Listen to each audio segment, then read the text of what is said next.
salaamaaleykum sëriñ bi. salaamaaleykum. Baalu ñu nga fàttali ñu tur bi ak sant bi maanaam nga présenté wu. waaw man Abdoulaye Gueye lañ ma tuddee Abdoulaye Gueye, je suis coordonnateur du réseau des organisations pour la promotion de la santé mentale au Sénégal. banqaas boobu nga xamante ne dafay saytu li nga xamante ne moom la ñuy def pour apporter ay solutions pour promotion de la santé mentale nekk une réalité au Sénégal. Également aussi dama nekk membre du comité interministériel de lutte contre les drogues banqaas boobu nga xamante ne moom itamit dafay apporter ay réponses ci thématique des drogues au ministère de l'Intérieur. ñu taxawgum ci bi nga njëkk a lim mooy bi nga xamante ne moom la tuddee Reposam comme ni nga ko expliqué sànq léegi ndax mun nga ñëwaat xamal ñu lan mooy Reposam lan moo ko tax a jóg ak kañ ngeen ko sos. waaw Reposam ñu ngi ko sos ci 2019 parce que dañoo toog nekkoon ay association yu bari yoo xamante ne dañoo xawoon takku ci Sénégal ku ci nekk ñii di lutter contre les drogues ñii di lutter contre la santé pour la promotion de la santé mentale ku ci nekk di yëngu ci ay thématiques yoo xamante ne dafa interpeller toute la jeunesse nekk ci wàllu délinquance et tout ça parce que tey jii boo xoolee association yi nga xamante ne dañoo nekk au Sénégal ñëpp ci seen cahier de charge yi def nañ ci lutte contre les drogues lutte contre la délinquance juvénile et tout ça. léegi bi nga xamante ne lëkkaloo nañu waxtaan ñu ne léegi ni ñuy def mooy dañuy taxawal benn un réseau fort pour être beaucoup plus entendu pour ñu hiérarchie bi kilifa yi gën ñoo mën a déglu parce que itamit su ñu defee bloc ci la ñuy gën a am doole ci la ñu gën a déglu te ci la ñuy gën a mën a liggéey bañ ko defee ba noppi wax dëgg yàlla ñi am une quarantaine d'associations yu ñëw adhéré bi ñu paree ñu def suñu assemblée générale ci lañ defar benn bureau boo xamante ne dem nañ ba ci hiérarchie bi mu reconnaître ko au niveau de la division de la santé mentale te foofu aussi dañuy remercier vraiment le professeur Jean-Augustin Tine parce que bi nga xamante ne am nañ mébét mi rek bi ñu demee ci moom dafa nañu ne lépp loo xamante ne soxla ngeen ko ci wàllum gouvernement dinañ leen jàppale parce que ñun on attendait que ça loolu lañ ci bëgg léegi bi nga xamante ne aussi dem nañ ci hiérarchie bi aussi vraiment jàppale ñu ci ay orientation au niveau de l'ONUDC organisation des Nations Unies ñooñu njëkk a defal parce que itamit loolu c'est d'une importance capitale bi ñi nga xamante ne regroupé nañ acteurs yëpp il fallait les former la formation des acteurs ñi dem ci formation bi ONUDC ñooñu njëkk a defal benn formation à Saly pour nit ñi xam association yëpp ñi dajale leen les leaders ñi dajale leen à Saly pendant au moins 3 à 4 jours pour ñu xam exactement d'abord lan mooy santé mentale parce que tey jii bari na ñoo xamante ne dañu naan ñuy lutter pour la promotion de la santé mentale mais xamuñu sax lan mooy santé mentale parce que nit ñi en général boo waxee santé mentale on te renvoie directement à la pathologie alors que santé mentale c'est un package qu'il faut comprendre. D'ailleurs sax ci la doon ñëw day proposer la question li nga xamante ne moo di santé mentale parce que comme Sénégal ni nga ko waxee sànq léegi nii boo waxee santé mentale rek xel yi ci li muy renvoyé mooy ñi nga xamante ne ñoom la ñuy gis souvent ñuy traîner ci li nga xamante ne moo di mbedd yi donc lan mooy santé mentale ak kan moo am li nga xamante ne moo di santé mentale. waaw xam nga santé mentale moom c'est comme li ma ko waxee léegi rek santé mentale c'est un package qu'il faut comprendre déjà boo nee santé rek mooy wér santé mentale mooy bopp moo la xamante ne ci bopp lay jëm wérgu bopp wérgu xel te gis nga chaque fois bu ñuy wax dañuy wax wérgu yaramu xel dafa am solo ci doomu aadama parce que boo wérul ci xel doo mën a wér sa lépp daf ci affecté bu ñu nee pathologie mentale mooy li nga xamante ne moom la nit ñi moom la ñi nga xam ne dañoo wérati xel loolu moo leen dal dañuy am feebarub xel loolu mooy pathologie mentale loolu mooy malade mentale te boo xoolee ñu ci bari dañuy wax maladie mentale mais avant maladie mentale balaa nit ki di feebar am na lu ko jiitu y a la prévention y a la sensibilisation y a l'orientation vers les structures de prise en charge yóbbu leen ci structures yi nga xamante ne foofu la ñuy amee seen wér-gu-yaram ak itamit suivi psychosocial loolu yëpp package la boo xamante ne acteur communautaire bi daf ci am wàllu rëy parce que tey jii mbirum prévention ak sensibilisation médecins yi mënuñoo génn di ko defal seen bopp acteurs communautaires yi ñoo mën a jóg comme la société civile comme le Reposam ñoo mën a jóg dugg ci biir acteurs communautaires yi dajale leen former leen sensibiliser leen prévenir leen pour ci maladie bi parce que itamit il faut ñu dellu si waat encore ci aspect boobu aspect prévention bi c'est très important parce que tey jii même boo xoolee wàllum sibiru on a li tax ñu koy réussir aujourd'hui ba nga xamante ne dañ naan sibiru sax est-ce que jógewul Sénégal mais c'est parce que dafa am prévention dañ koy jàngale fépp dañ koy jàngale ba di ko jàngale ci école yi donc il y a une communication adaptée pour que ñu mën a dem ci wàllu woowu tey jii wàllum tuberculose noonu donc wàllum santé mentale aussi il faut ñu lever les verrous de la stigmatisation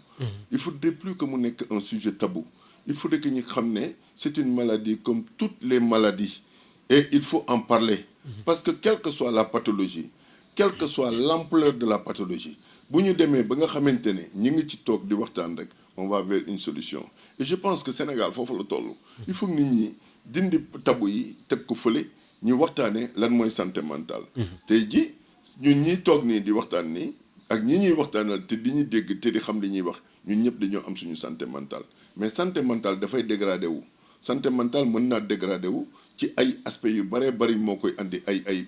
phénomènes yu bëree bëri mën na koo andi. nañ ci ñëw incha allah incha allah te loolu il faudrait que nit ñi xam ne il faut mu am benn prévention waxtaan ak ñoom ñu xam ne santé mentale aussi dañ koy préserver dañuy fexe ba nga xamante ne nit ki santé mentale bi muy bénéficier wu ba tax muy doxi ay soxlaam ba tax muy liggéey ba tax muy toppatoo njabootam ba tax muy dox diineem ba tax loolu yëpp il faudrait que mu xam naka la koy conserver parce que yi tamit nag boo déggee prévention loolu la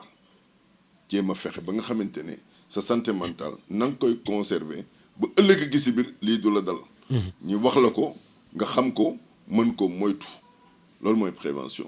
ak sensibilisation wax nit ñi ne leen que lii kat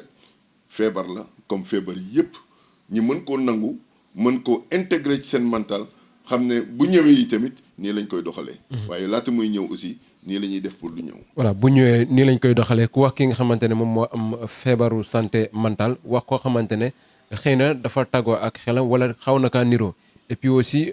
doon nit koo xamante ne prise en charge bi dafay laajte une technicité wala li nga xamante ne moo di ki ko xam wala ki ko mën pour mu mën a jëflante ak moom nan nga jàpp ne noonu la ñu war a amale li nga xamante moo di prise en charge bi mais aussi traitement jëmale ci ñi nga xamante ne ñoom ñoo am feebaru mental. waaw xam nga tey jii affaire santé mentale comme ni ma ko waxee léegi rek feebar la te feebar bu nekk dafa laaj boo déggee feebar rek prise en charge médicale day ñëw. donc prise en charge médicale aussi dafay laaj tout d'abord mu am ay structures de prise en charge yu adéquates mu am aussi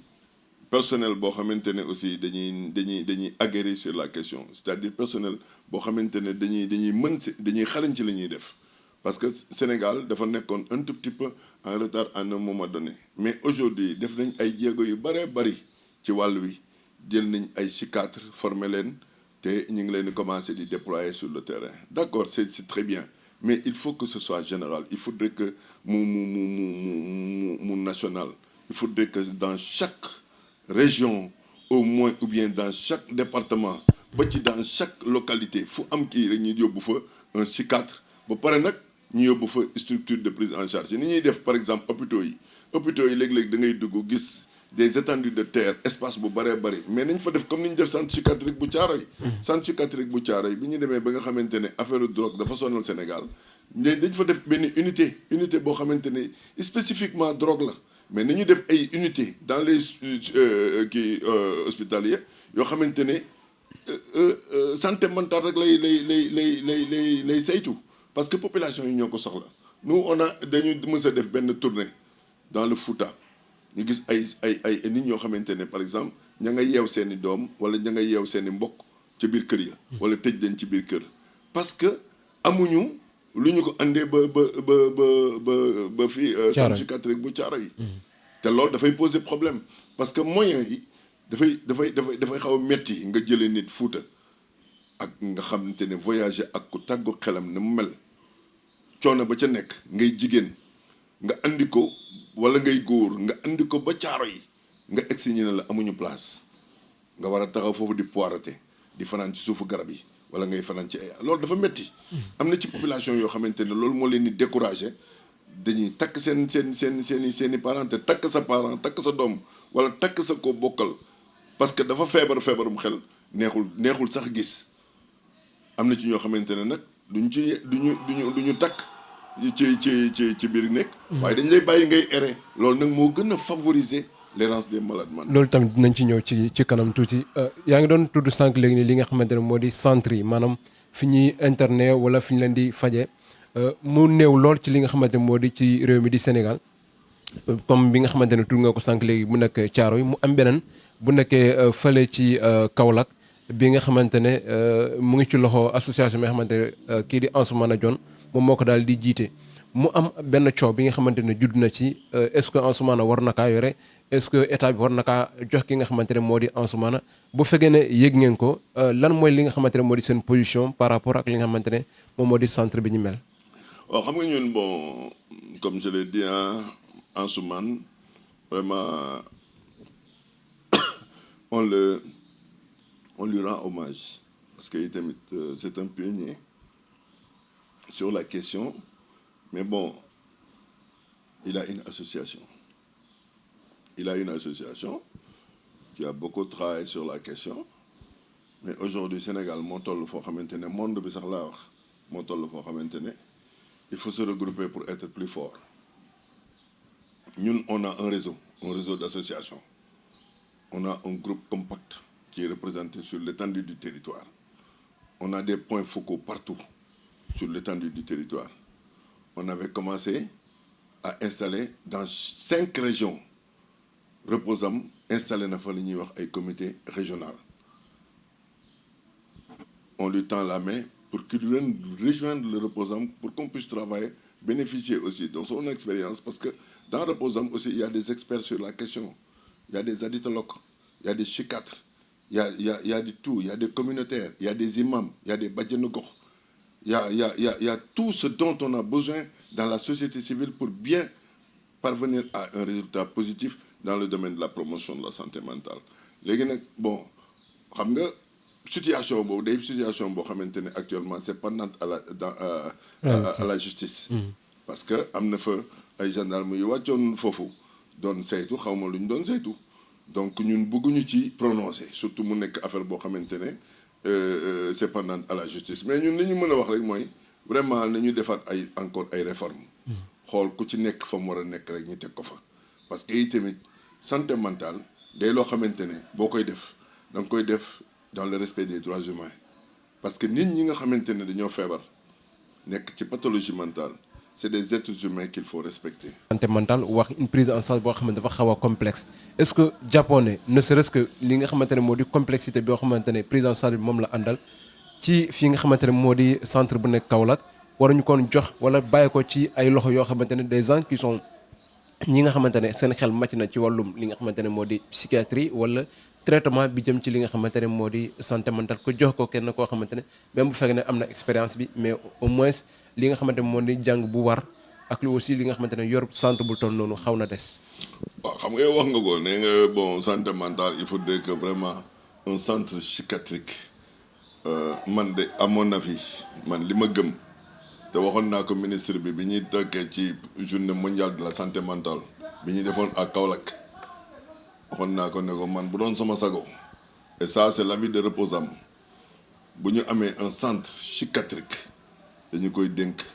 un psychiatre koo xamante ne il est aguerri sur la question parce que itamit hôpital amul benn hôpital fii boo xamante ne dénk nañ ko communautaire. C'est ça. amul donc nañu waxtaanaat ñu xool exactement comment est-ce qu'il faut revenir à la raison ñu jéem a xool centre bi nu ñu koy jëlee jox ko un psychiatre. boo xamante ne vraiment il est aguerri sur la question. parce que itamit mbirum doomu aadama la xam nga am faj doomu aadama dafa bari ay dossiers yoo xamante ne léeg-léeg day andi li ñuy wax erreur médicale te loolu li koy andi en général mooy njuumte. te bu ñu sañoon kenn du di nekk ci ak paj di ci juum léeg-léeg nag di nga gis ndeysaan ko am volonté lool. bëggal liggéey lool ba mu yóbbu ko ci yenn dimension yi mais il faudrait que chacun reste à sa place. Nous communautaires on est sur le terrain de la prévention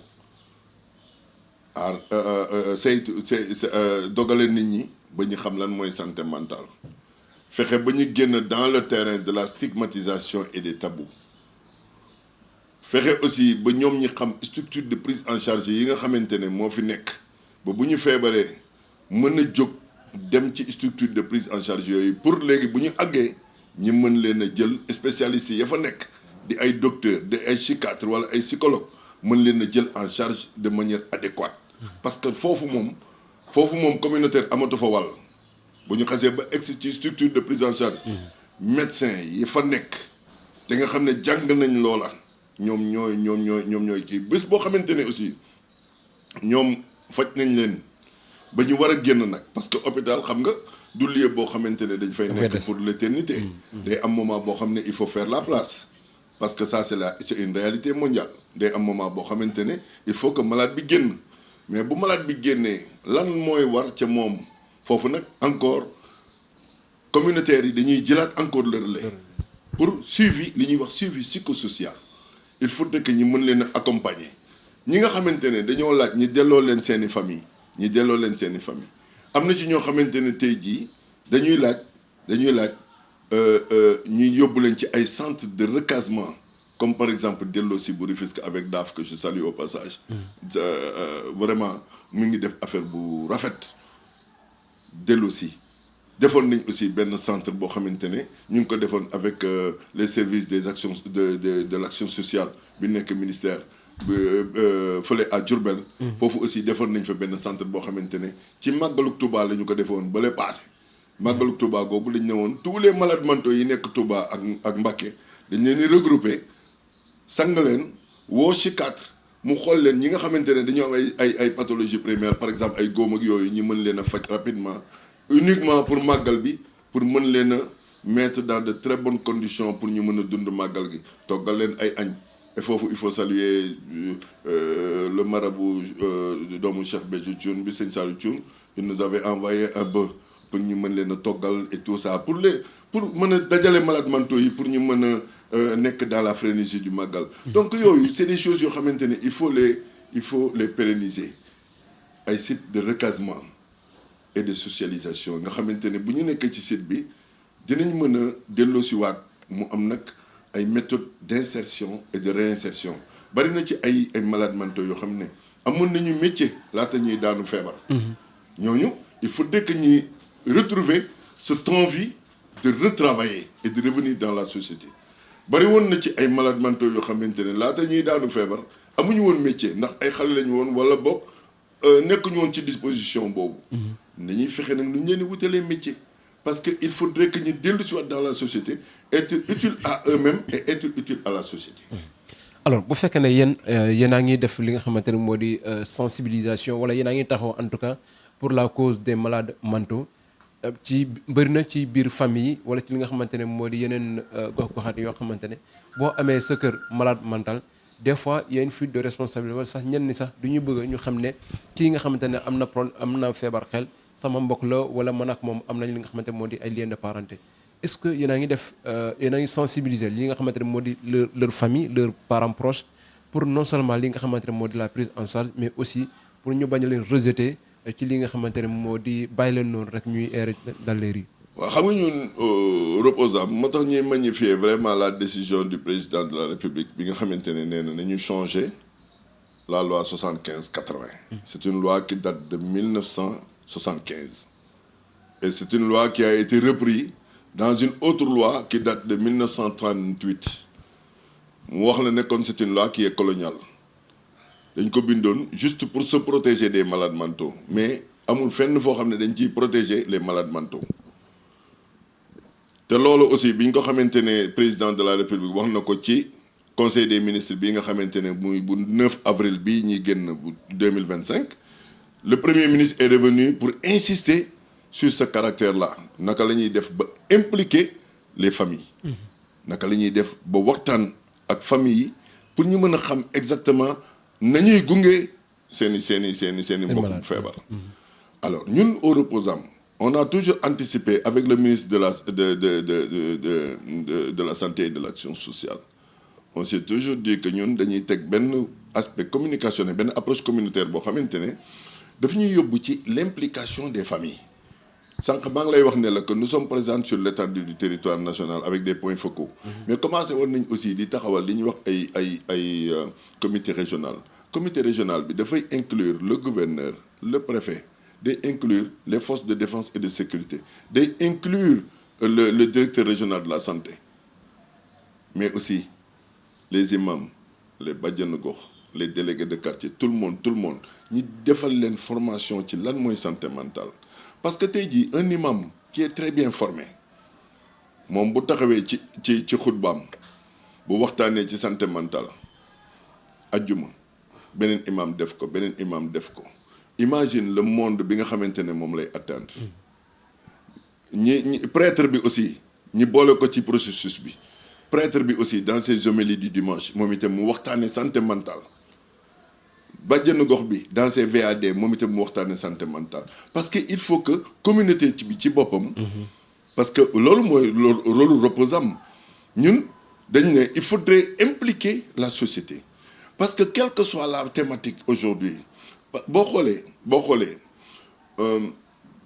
vision yi nga fi dégg yépp muy vision Sénégal émergent muy vision 2050 bi Sénégal 2050 bu président Bassirou Diomaye Diakhar Faye vision boo ci gis le capital humain est au centre. Le capital humain. Donc il faudrait impliquer chercher une stratégie d'implication et d'appropriation pour les populations. Il faudrait que population yi ñoom seen bopp quelle que soit la thématique ñu jëlal ko seen bopp approprier wu les solutions pour xam naka lañ koy asseoir dans leur discussion et dans leur vécu gis nga il faut que ñuy génnee li ñuy wax tabou ak stigmatisation pour que nit ñi mën a parce que bu ñu accepter cette pathologie mentale comme une maladie comme une autre yaakaar naa ne le problème sera à moitié résolu maintenant mu des nag nit ñi nañuy nekkee ak moom naka la ñu leen di jàngalee ni ñu leen di jàppalee ni ñu leen di génnee ci wàllu yi parce que ku feebar xel dafa xaw a doy waar mais aussi il faut ñu xool naka la ñuy def ba nga xamante ne nit ñi seen bopp dañuy xam ne feebar la boo xamante ne mën naa dal ku nekk à n'importe quel moment parce que nit ñi chaque fois fu ñu mënti nekk ñu ngi jànkuwanteeg ay problèmes psychologiques yoo xam ne mën na leen a balancer vers la pathologie mentale. nit bu feebaree bu demee hôpital ki nga xamante ne moo di médecin bi wala infirmier bi daf koy diagnostiquer maanaam daf koy càmbar ba mun a xam exactement lan mooy li nga xamante ne moom moo koy métti wala lan moo waral feebaram pour xeex aussi li nga xamante ne moo di maladie mentale pour ñu mën kaa xeex exactement foog ñu xam li nga xamante ne moo di causes yi koy joxe est-ce que yéen au niveau de Reposam def ngeen ay gëstu pour mun a xam exactement lan mooy li nga xamante ne les causes de la maladie mentale. xam nga maladie mentale moom bu ñu eggee ba ci aspect clinique bi le plus souvent dañ koy bàyyi ak les spécialistes les psychologues les kii et tout ça mais am na ci loo xamante ne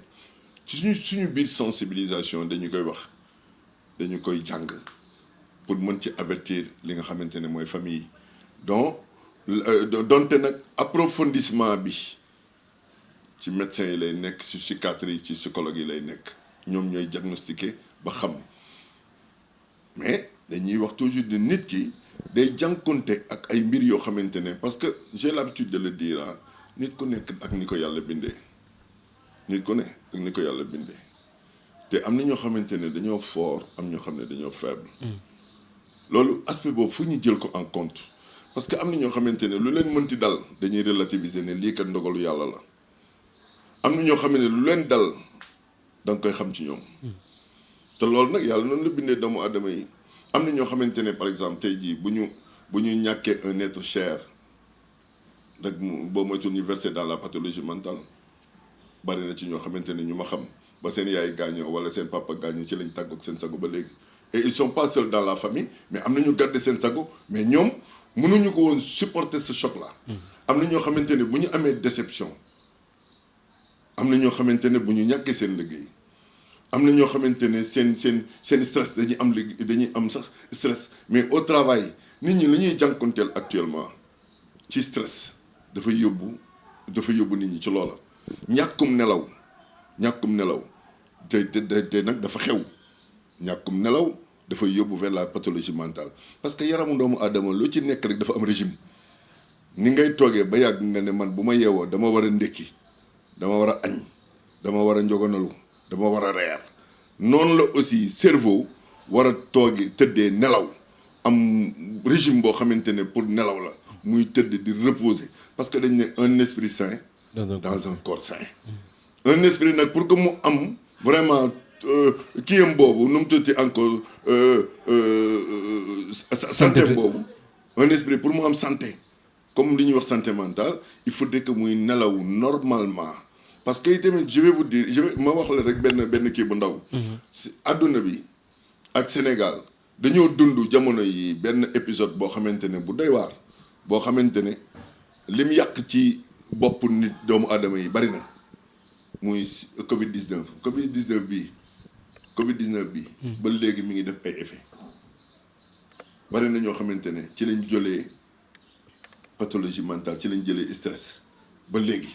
parce que dund nañ ko dundin boo xamante ne seen système nerveux central yëngu na ci yëngu boo xamante ne ba léegi dafa am ay séquelles. ci ban aspect ci tiitange bi wala ci li nga xamante moo di confinement bi ci tiitange bi de manière générale parce que Covid 19 dafa ñëwee noo xamante ne c'est inattendu. Le monde entier était sous le choc. Les gens ne savaient pas quoi faire, les gens ne savaient pas quoi dire. Ñun on était là rek à regarder et à suivre les instructions. da ngay xëy ñi ne la tey jii bul kenn du dem marché kenn du dem juma kenn du dem liggéey amatul da ngeen toog seen kër restez chez vous. Portez des masques ngeen sol ay masques te loo xamante ne yow xamuloo ko début bi am na ci ñu bari ñoo xamante ne mais xamatuñu woon lan la ñuy def. nit ñi ils étaient vraiment dans le désarroi total xamatuñu lu ñuy def ils ne faisaient que suivre les instructions médicales tey jii ñu wax la lii suba ñu wax la lële les gens avaient peur d'être contaminés les gens avaient peur de contaminer leur famille de perdre leur emploi et cetera loolu traumatisme la am na ñoo xamante ne buñ ko mëntu dund mais dañ ko yëg si au plus profond d'eux-mêmes et jusqu'à présent dafa wàcc ay séquelles y en a qui ont perdu leur emploi am na ñoo xamante ne perdre nañ ci seen i proches ak amin biñ ko dencee. xam nga tey jii par exemple nga am sa proche par exemple ñu ne la mi nga faatoo bitim réew ñu ne la mais corps bi du ñëw. doo ko gis parce que xam nga wala su fekkente ne fii la gaañoo ñu ne la par exemple doo leen ko laal doo leen ko defar comme ni nga xamante ne noonu la sa croyance mel. ñu dugal ko ci sachet ay sapeurs-pompiers ñooy ñëw mais yooyu yëpp c'est traumatisant dootu leen julli ji. dootu leen dem église dootu leen mais yooyu yëpp c'est traumatisant am na ñu ko mën a relativiser mais am na ñoo xam ne ils en ont beaucoup souffert. Et jusqu'à présent aussi il faudrait que ñi am moo tax ma ne l'aspect préventif il faut ñu def ko dans les sociétés même dans les sociétés ñi am RSE ñi dem ci ñoom di waxtaan ak ñoom ñi nga xamante ne par exemple spécialistes yi mën nañ déterminer les signes avant-coureurs des fois am na sa bopp nu muy méttee wala ngay ñàkk nelaw wala boog ngay fàtte yu doy waar demal nga seeti un psychiatre wala un psychologue ñu xool la wax la ne la nii ngay def ak nii comme ni nga xamante ne noonu la sa dënn di méttee wala ngay sëqat nga ne waa mais lii mbaa du tuberculose. nga dem seeti un pneumologue mu xool la scanner la ne la kat lii du kii la daal lay bindal garab bindal la lii ne la non du tuberculose mais il faut prendre ça et ça noonu aussi. ngay def ba soo amee ay signes avant-coureurs nga dem en toute humilité nga dem xooli un psychiatre wala un psychologue ñu seet la ba xam est-ce que tu n'es pas en train de verser dans kii te tamit là aussi je fais un plaidoyer pour que les autorités parce que là on va vers l'élaboration d'un plan stratégique national parce que premier ministre bi il a insisté sur ça nañ ci boole le matériel médical bu adapté parce que même centre psychiatrique bu Thiaroye bii ñuy wax nii mais amul scanner ci biir kii bi moo tax ma doon wax naan il nous faut un matériel adéquat boo xamante ne dafay méngoo ak jamono parce que Sénégal foofu la toll tey jii li fi malades mentaux yëpp bu ñu leen bëggee faj il faut ñuy def ci beaucoup plus de sérieux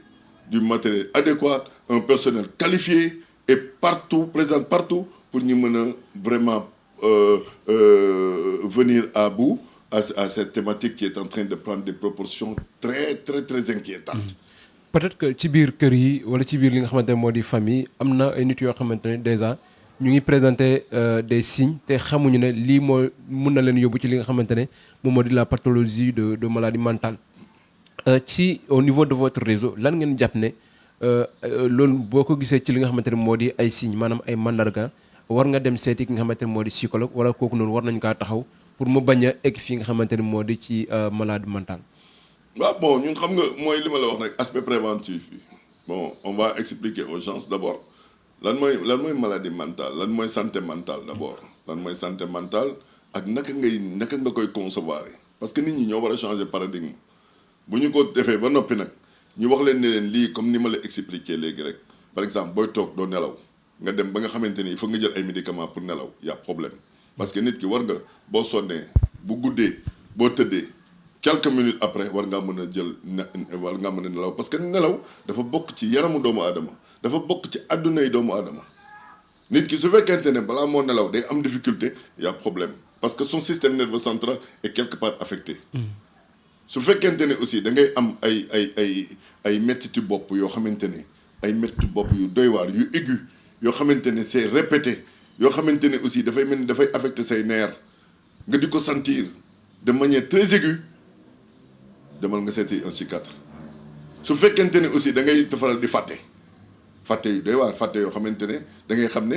et puis muy répété wu par exemple tey jii nga bëgg a wax dara loo xamante ne maîtriser nga ko mais tu peines à le dire wala ngay fàtte ay turu nit yoo xamante ne xam nga leen nga koy fàtte yooyu c'est des signes avant-coureurs yoo xamante ne bu lay dal di la dalaat demal nga seeti un psychiatre yooyu dañ la koy xamal ne la kat yaramu doomu aadama dafa am loo xamante ne moom la miin ak moom la xam am na mbir yoo xamante ne bu la ganesee li wóor mooy nga dem seeti un psychiatre parce que itamit fondement bi yëpp mooy il faudrait que ñu xamante ne feebaru xel la feebar la comme feebar yëpp gis nga Covid 19 bii ñu doon wax nii Covid bi mais dañ ci communiquer parce que am na benn moment boo xamante ne ku yeewu ci àdduna bi yëpp particulièrement ci Sénégal gi ñu dëkk la ngay njëkk a laaj mooy ñaata kaa lañ am. kon xam nga ne ñëpp ñu ngi doon intéressé wu ci lan moo xew parce que booy xool ñaata kaa ñoo am rek yow bëgguloo bokk ci kaa yi li tax nag bëgguloo bokk ci kaa yi mooy saa yu nekk boo sëqatee ñaari yoon sax da ngay dem seetu est-ce que du moom mais bu amee ay signes avant-coureurs yi ñi la wax nii mais bu ci amee nii di répété wu ngay am ay anxiété di am ay crise di énervé sans raison mais demal nga seeti un psychiatre. C'est une maladie comme toutes les autres boo ko defee nga préserver sa santé mentale parce que itamit nit ñi il faut ñu comprendre loolu il faut ñu génn ci ay complexe parce que nit ñi bari na ci ñoo xamante ne koo ci ne demal nga seet psychiatre mi ne man dofuma oui dofuloo mais dañuy bañ nga dof parce que nit ki aussi su fekkente ne dara daf lay yot nga bañ mu jàpp la da ngay dem ci ki nga xamante ne moo lay musal ci jàpp bi da ngay dem ci spécialiste moom moo lay wax exactement ni ngay def ba mucc te loolu dafa am solo. alors fii surtout fii ci Sénégal bu ñuy wax souvent ci li nga xamante ne moom moo di maladie mentale dañuy def la corrélation ak li nga xamante ne moo di drogue wala sinébar loolu aussi yow bokk nga ci li nga xamante ne moo di le comité interministériel buy xeex wala ma sinébar est-ce que yéen au niveau de Reposam jàpp ngeen ne exactement li nga xamante ne moo di sinébar ak maladie mentale doon la loo xamante ne ñaari facteurs yu lié la. waaw bon xam nga sinébar ñun au niveau du CILD nous travaillons beaucoup sur la question des drogues mais je vais vous dire que c'est en 2015 que les Nations Unies avaient averti le président d'alors comme le Sénégal faisait partie le Sénégal dafa bokk ci pays yi nga xamante ne ñoom ñoo gën a touché par consommation de drogue et notamment en milieu jeune te loolu je salue vraiment le général Makhtar Diop bi nga xam ne moo fi nekkoon coordonnateur du CILD mu def ci liggéey bu am solo ndax ñaari semaines yi nga xamante ne def nañ ko fii yi topp ca déclaration boobu yëpp c'était axé sur la santé mentale les drogues en milieu scolaire la consommation de drogue en milieu scolaire te tamit je pense que porté na seeni fruits parce que def nañ benn benn module boo xamante ne bien qu'on a buté sur les moyens on a fait des renforcements de capacité avec tout le monde avec les forces de défense et de sécurité avec les bajenu gox je salue Ndeye Fatou Diallo qui est présidente des bajenu gox au passage di ci rendre hommage aussi les communicateurs traditionnels les imams et tout ça ñoom ñëpp boole woon nañ leen ci formation yi les juges parce qu'il fallait changer la loi sur les drogues d'abord et mettre en place, élaborer un plan stratégique national parce que le Sénégal devait avoir un plan stratégique national boo xamante ne mooy déterminer sa politique en matière de drogue te loolu def nañ ko mais on a toujours buté sur les moyens moo tax ñuy saluer vraiment la décision du président de la République ñi am ci aussi yaakaar ak président ak ni nga xamante ne noonu le premier ministre jëlee le taureau par les cornes ne nañ ko defal nañu changer la loi balaa août te ñu xool naka la ñuy élaborer rapidement un plan stratégique boo xam ne dafay adapté ak situation bi actuellement tout en intégrant maintenant les familles te bu ñu nee les familles rek c'est la société civile qui doit s'en charger bu ñu nee les familles c'est les imams les bajenu gox c'est Reposam quoi qu'on puisse dire parce que tey jii Reposam mooy leader sur la question en matière de prévention et de sensibilisation. te loolu dafa am solo. alors ñu gis ne naam yéen a ngi def li nga xamante ne moo di ay jaloore ci li nga xamante moo jëm ci mbirum sensibilisation ci xeex sinébar si mais teewul pratiquement chaque semaine dañuy dëkk fii nii ci Sénégal am na li nga xamante ne moo di drogue bi ñuy jàpp léegi sax waxtuñu li nga xamante ne moo di ay kilogrammes mais ay tonnes la gendarmerie wala li nga xamante ne moo di douane wala police di jàpp ci li nga xamante ne moo di sinébar nan ngeen jàpp ne loolu mooy taxawaay bi war pour mun a xeex dëgg-dëgg li nga xamante ne moo di mbirum trafic drogue. gis nga ni ma la ko mën a waxee mooy drogue muy dugg fii Sénégal day gën a bari comme partout dans le monde entier gis nga États-Unis ñoo ñu ëpp ay moyens mais ñoom fu nekk la ñuy jaarale drogue parce que commerce bi moo lucratif de sorte que nit ñi am na ci ñoo xamante ne sans scrupule daf leen koy jaral. drogue moo marche àdduna ñoo yem tant que àdduna mi ngi évoluer drogue di gën a évoluer te man j'ai l'habitude de le dire les trafiquants de drogue ñoo ñu ëpp ay moyens am na ci ñoo xamante ne c'est des états narcotrafiquants dañoo am ay avions am ay bateaux am des moyens yoo xam ne c'est inimaginable pour mën a dugal drogue fépp fu ñu ko bëgg a dugal moo tax en 2015 bi ñuy defee plan stratégique bi début bi Sénégal ni mu doon xeexee drogue yëpp c'était la réduction de l'offre naka la ñuy def avec les forces de défense et de sécurité pour que ñuy respecter la loi sur les drogues ku ko yor ku koy jaay wala ku koy tux xam nga état bi am na lu muy dal sa kaw ñii di xeex pour l'application nu ñuy xeex ba drogue bi du fi dugg mais après il a fallu que bi ñu toogee def conclave ñu xool avec les spécialistes de tous les bords ñu waxtaan xool exactement il fallait changer de paradigme il fallait vraiment aller vers l'approche communautaire naka la réduction de la demande naka la ñuy demee ba nga xamante ne dañuy approcher les populations dans leur majorité et dans leur diversité ku ci nekk ak communication bi nga xamante ne moom la ñu war a élaborer pour moom ku ci nekk ak ni nga xamante ne noonu la ñuy taxawalee communication bu adéquate pour nga mën a comprendre d'abord que drogue mi ngi fi lan mooy drogue parce que ñu si bari dañ ci bañoon di wax pourquoi parce que ku ci nekk peut-être am nga ci sa kër ku koy jëfandikoo wala ci sa koñ am nga ku koy jëfandikoo ba nga xamante ne bëgguloo ko sax wax parce que c'est un peu gênant su kooku reyee nit wala mu def jëyee ci la ñuy doog a wax ne waaw lii waroon nañ koo wax alors que le coup est déjà parti. Est-ce que vous voulez dire que y a pas de solution immédiate parce que après tout gis nañu li nga xamante ne moo di li jaloore yi armée def ci fële ci fi nga xamante ne moo di Casamance jëm ci bi nga xamante ne moom dañ koy béy fii ci suñu réew di Sénégal li doon li nga xamante ne moo di yamba bi. waaw mais xam nga mooy li ma la wax léegi rek gis nga drogue bi day gën a dugg parce que ñi koy def. kon solution amul non solution am na parce que force de défense et de sécurité yi ñi ngi jàpp donte am na luy rëcc di dugg. mais li ñu war a def mooy mettre l'accent sur l'approche communautaire sur la réduction de la demande fexe ba parce que tey jii drogue lu mu bari ak circulation bi lu mu bari su fekkente ne jàngal nañ xale yi jàngal nañ mag ñi jàngal nañ population yi ne leen lii mooy méfait yi mais bu ñëwee ak lu mu circuler bu population yi su fekkente ne ils sont avertis population yi seen bopp bu ñu nee ñoom du ñu ko laal mais drogue dootul am problème dootul am effet mi ngi mel ni comme par exemple ni cigarette ça fait partie des drogues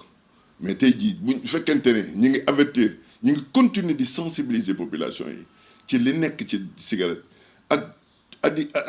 taux d'addictogène bi nekk ci cigarette su fekkente ne population yi ñoom seen bopp choisir nañ en toute conséquence ne man duma ko laal mais moo gën parce que mënuloo leen arrêter mënuñoo arrêter trafic bi parce que maa ngi lay wax léegi wàllum États-Unis ñoom mënuñu ko arrêter ñoom seen bopp ils ont changé de paradigme ils vont dans les établissements scolaires te fii waxoon naa la ne la plan stratégique bi nga xamante ne taxawaloon nañ ko plan stratégique boobu dañ cee def benn module pour sensibiliser le milieu scolaire jëloon nañ ay inspecteurs d'académie yóbbu leen au niveau de Saly pour wax leen naka la ñuy utiliser module bi parce que li ñu bëgg mooy comme ni ñuy jàngalee tuberculose di ko jàngalee grippe et tout ça paludisme à l'école mais noonu lañ war a jàngalee les méfaits des drogues noonu lañ ko war a defee aussi ci biir mosquée yi imam yi di ci wax après formation bien sûr comme ni ñu wax léegi rek ci santé mentale il faut que les populations s'approprient la question maintenant ban politique lañ ciy def c'est ça que Reposam est en train de mettre en place il faudrait que ñu xam ne dafa am loo xamante ne bu ñu ko tegee tey jii communautaire yi rek ñoo ko mën médecins yi mënuñoo génn di wax tey lu mel ni Reposam moom mën naa génn mettre en place un cadre de communication boo xamante ne dina permettre population yi comme ni ko premier ministre waxee que ñu fexe ba famille yi jël affaire bi te bu ñu nee famille rek ñëpp a ngi ci biir famille moom de haut en bas et de bas en haut ñëpp a ngi ci biir te il a insisté sur ça et là aussi am na ci ay acteurs yoo xamante ne vraiment il faut magnifier leur implication comme le ministre Ibrahima Sy qui a vraiment aussi anticipé sur la question moom depuis le début bon commencé woon na di liggéey si la loi sur la santé mentale il a anticipé avec ses services avec le DLM docteur Diop moom itamit vraiment qui est en train de faire un travail énorme sur la question ak bien sûr le professeur Jean-Augustin Tine moom itamit il est à féliciter. alors ñu cëraloon ci waxtu jeex na ma bàyyi la rek ba fekkee ne am na loo xamante ne laaj ma la ko ci biir waxtaan bi te nga bëgg see addu ma bàyyi la nga daal di nga addu si et puis aussi nga jaarale foofu noonu tàggatu. waaw xanaa di leen remercier yéen aussi di leen remercier vraiment parce que li ngeen def aussi rafet na trop lii day wane ne rek vous êtes là pour le service public di ñaan seen télévision bi yàlla na ko yàlla def groupe de presse boo xamante ne lépp loo xamante ne parce que lii aussi dafa am solo vous vous êtes déplacé vous êtes venu jusque chez moi pour vraiment s'enquérir de la situation ñu bokk xalaat ñu bokk waxtaan ci li nga xamante ne tey jii dafa soxal ñëpp population yëpp a jaaxle fi mu ne nii parce que l'errance des malades mentaux continue à être un fléau boo xamante ne foog ñu waxtaan ci parce que adduna bi aussi moo laaj toog di waxtaan su amee benn thématique buñ ko banaliser actuellement errance des malades mentaux dafa constituer une menace pour la société comme ni constituer aussi benn menace pour ñoom les malades mentaux parce que itamit bu ñu xoolee barki démb li xew Louga xewoon na fi Jim Koré Louga benn malade mental moo rey ay nit mais Jim Koré aussi ay nit ñoo rey ay malades mentaux donc war nañ def la part des choses ñu wut ay sites de recasement bu ñu taxawalee li nga xamante ne mooy ni ñu jël aussi DSM division de la santé mentale nañ ko ériger en comité interministériel wala boog en programme mu am autonomie mën a jàppale la société civile parce que loolu aussi mooy tax tey jii ñi mën a faire face à beaucoup de choses loolu mooy tax tey ñi mën a dem au fin fond du pays ànd ko Reposam pour mën a sensibiliser les populations il nous faut beaucoup plus de moyens tey jii maa ngi leen wax sànq ne leen que Reposam am na ay points focaux partout mais dans 5 régions on a installé des comités régionaux li ci des yëpp on a buté sur les moyens on s'est arrêté te loolu ñu ngi ciy interpeller les autorités ñu jàppale ñu continuer ce programme là parce que c'est un programme que même le ministère avait validé ñoom ñëpp dañu d'accord ne c'est un programme qu'il faut poursuivre parce que daf ñuy apporter vraiment des résultats positifs. di nuyu aussi Marie-Angélique Faye bi nga xamante ne mooy vice-présidente bu Assemblée nationale. moom itamit elle a beaucoup travaillé sur la question moom on a toujours anticipé parce que le Reposam seeti woon na ko ba ñu commencé di waxtaan ba ñu war ñoo mettre en rapport avec comment dirais-je encore comité santé bu Assemblée nationale pour ñu toog ak ñoom waxtaan ak waa Amnesty International et tout ça pour dire que le Reposam ne s'arrête pas à vraiment bon chemin. ñun ñi ngi dem di seet ñi ñu war a gis ñëpp le ministre et tout ça ñi ngi dem di gis ak DLM qui nous ouvre toujours ses portes pour xool exactement naka la ñuy trouver ay solutions pour que la promotion de la santé mentale soit une réalité au Sénégal. Et puis ñuy interpeller encore les autorités pour que frontières yi parce que ñun am nañ ay points focaux yu nekk Tambacounda ak Tamba mais toujours dans la sous-région da ngay gis ay flux ay malades mentaux yoo xam ne dañuy jóge ci yeneen réew yi di ñëw di dugg si en masse ci biir Sénégal te loolu dafay favoriser l'errance des malades mentaux. ñu ngi leen di nuyu. ma laaj la benn question. bu fekkee ne par exemple ñi nga xamante ni dañ lay seetaan bëggoon adhérer ci li nga xamante ni moo di Reposam nan la ñu fay adhérer ak lan mooy les conditions d'adhésion ci li nga xamante ni moo di Reposam. non Reposam moom ñëpp ci lañ bokk. Reposam on appelle tout le monde à venir parce que Reposam c'est une approche communautaire képp koo xam ne bëgg nga cee dugg nga jël suma numéro 77 358 46 75. Il y a aussi le numéro du secrétaire général Bakary Sarr que je ne maîtrise pas. Il y a aussi Mbaye Ndiaye mi nga xamante ne moom itam mooy vice-président wu Reposam mi ngi centre psychiatrique bu Thiaroye ku dem boo ko laajtee aussi di nga ko gis. Il y a aussi Cheikh Diop qui fait partie du comité scientifique moom itam moom mooy directeur u centre comment dire encore Jacques Chirac bu Thiaroye. Il y a aussi Maguette Faye bi nga xamante ne aussi moo nekk Thiès mooy suñu point focal Thiès mais qui interagit dans le comité scientifique. Il y a aussi Papis Diba qui est journaliste et qui travaille beaucoup sur la question. Il y a aussi Abou Yoroba aussi mi ngi Mbour. En somme boo jëlee sama numéro parce que numéro yëpp mënuma ko jàppandoo. Ce qui est sûr mais boo jëlee sama numéro on vous mettra en rapport avec toutes ces personnes-là yi nga xamante ne vraiment ils pourront vous orienter pour que nga mën a adhérer très rapidement. amoo leen plateforme ci boo xamante réseaux sociaux yi la nekk. foo xam ne si am nañ plateforme boo wootee sama numéro y a le secrétaire général qui est là je vais me mettre en rapport avec Bakary Sarr qui va se charger de votre adhésion très rapidement que vous soyez un partenaire que vous soyez un membre que vous soyez quel que soit alpha boo ñëwee rek inchallah on vous mettra dans les bonnes conditions d'adhésion et on ne demande que ça. On en appelle à la massification de tout le monde na ñëpp ñëw ñu àndandoo ñu liggéey parce que la santé mentale quand même la promotion de la santé mentale ça demande toutes les populations ça demande l'implication de tout le monde donc nous sommes ouverts à tout le monde sama numéro c'est 77 358 46 75 Abdoulaye Gueye bu ko defee je vous mettrai directement avec les autorités dont je viens de citer leur nom pour une parfaite adhésion. ñu ngi leen di gërëm yéen kontaan nañ ci yéen trop. merci beaucoup mbokki internet yi lii la ne indil tey ci waxtaan bi ñu doon sekk ak Abdoulaye Seck mu doon Abdoulaye Gueye mu bokk ci li nga xamante ne moo di Reposam comme ni nga ko waxee mu doon benn bànqaas boo xamante ne dafay taxaw tem pour xeex li nga xamante ne moo di santé mentale mais aussi jàppale ñi nga xamante ne tey ñu ngi jànkonteel ay feebar bu jëm ci li nga xamante ne moo di mbirum santé mentale ñu amoon mbégte bu baax a baax ñëw seet si ko fii ngir waxtaan ak moom ñu leen di gërëm yéen tam ñu leen seetaan jox leen dig daje ci beneen jotaay ci Kéwoulo incha allah.